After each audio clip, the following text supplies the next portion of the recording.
ഒരുപാട് വിഷമം തോന്നി. చాలా బాధ కలిగింది నాకు.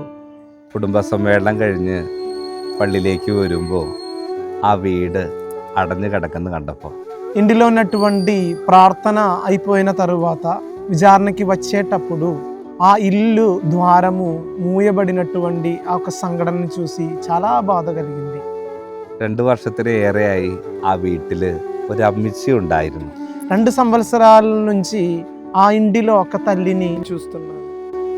ഒരുപാട് പ്രാവശ്യം അവിടെ കുർബാനയ്ക്ക് കൊടുക്കാനും പ്രാർത്ഥിക്കാനും അമ്മച്ചിയുടെ അടുത്ത് പല പ്രാവശ്യം പോയിട്ടുണ്ട്. చాలా సార్లు ఆ తల్లి యొక్క పాప సంకీర్తనం వినడానికి, ప్రార్థన చేయడానికి, దివ్య ప్రసాదం ఇవ్వడానికి నేను ఆ తల్లి దగ్గరికి చాలా సార్లు వెళ్ళేవాడిని.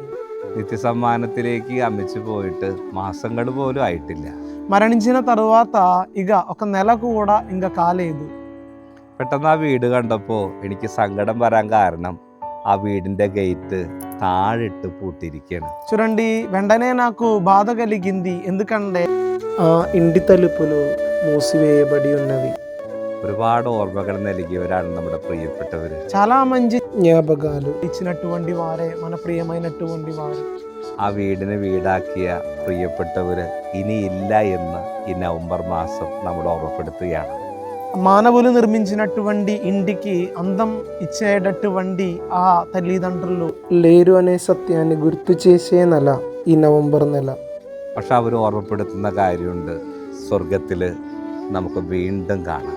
ఇక వారు మనల్ని గుర్తు చేసేటటువంటి ఒక గొప్ప కార్యం ఏమిటంటే మరలా మనం దేవుని రాజ్యములో చూస్తామని. പ്രിയപ്പെട്ട ഓർമ്മകൾ ചേർത്ത് വെച്ച് അവർക്ക് വേണ്ടി പ്രാർത്ഥിക്കാം.